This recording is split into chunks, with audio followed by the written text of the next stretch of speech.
জাতি জানতে চায় 18 মাসের মধ্যে কেন লুট হওয়া অস্ত্র উদ্ধার করা সম্ভব হলো না, রাষ্ট্রের টাকা কেন পাচার হয়। বাংলাদেশের রাজনৈতিক দলগুলো একে অপরের প্রতিপক্ষ, শত্রু। এখানে ভালো মানুষ বলতে কেউ নাই, প্রতিপক্ষ শত্রুতে পরিণত হয়ে গেছে গা। এই যে হত্যা, গণতন্ত্র 40 খাইতে খাইতে পেট ভরে গেছে গা। কারণ যে হারামজাদারা এই গণতন্ত্রে মারে আর 40 খাওয়ায়, এই হারামজাদাকে বিচার উচিত হলে বাংলা জমিনে এই 13 নির্বাচনের আগে।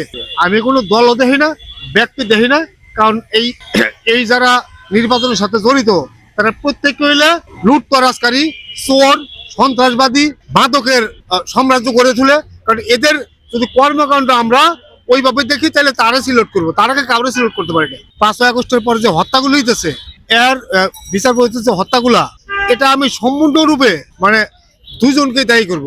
একটা হইলো স্বরাষ্ট্র মন্ত্রণালয় মেরুদণ্ডহীন, আর একটা হইল রাজনৈতিক দলগুলোকে। এই প্রতিপক্ষ একে অপরের যদি প্রতিপক্ষ শত্রু হয়, পরিণত হয়ে গেছে, তাহলে এই দেশে কিভাবে সুষ্ঠু নির্বাচন আর কোনোদিন হবে? প্রায় 18 মাস ক্ষমতায় আছে, এই 18 মাসের ভিতরে যে রাষ্ট্রের কি আয় ব্যয়, এই হিসাবটা 13 নির্বাচনের আগে দেওয়া দরকার। ডক্টর মোহাম্মদ ইউনূস স্যারকে জনগণের কাঠগড়ায় আইসা বা মহামান্য উচ্চ আদালত, সুপ্রিম কোর্টের কাঠগড়ায় আইসা জনগণের কাছে আগে মানে জবাবদিহি করা দরকার যে এই 5ই আগস্টের পরবর্তী সময় কেন এত বহির্ভূত হত্যা হলো, এত দর্শন হলো, শিশু দর্শন হলো, নারী দর্শন হলো, কেন এত চাঁদাবাজি হলো। এর জবাবদিহিতা দেওয়া দরকার।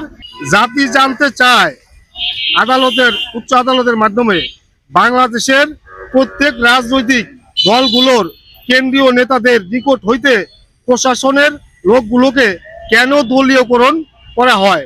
আরে ভাই, নিরাপত্তার কথা আপনি কেন বলেন? এইটা তো লজ্জাজনক একটা বিষয়। আজকাল যারা প্রার্থী হয়ে গেছে তাদের জন্য গানম্যান, অমুক তমুক 14 গোষ্ঠী। আপনি যদি একটু ফলো করেন রাষ্ট্রপতির ভবনে, তাহলে তাকে কত বিষ্টনীর নিরাপত্তা দেওয়া হচ্ছে, তারেক রহমানকে। তাইলে 18 কোটি জনতা যখন যাইব বা 12 কোটি ভোটার যদি জনতা ভোট কিনে যায়, তাহলে ওই পরিমাণ বেষ্টনী দিয়ে যদি নিরাপত্তার সক্ষমতা এই ইউনূস সরকার থাকে, তাহলে মানুষ নির্বাচনে যাইব, নাহলে যাইব না। তরুণ ভোটারদের অংশগ্রহণ সবসময় হয়, কিন্তু ভোট দেওয়ার আগে ভোট দেওয়া হয়ে যায়। কারণ ওই ছেলে যায় কয় যে আমার ভোটটা কই, তোমার বাবার ভোট সহ হয়ে গেছে। রাষ্ট্রে সন্ত্রাস, চাঁদাবাজ, লুটতরাজ, মাদকের গডফাদার এর জন্ম কিভাবে হয়?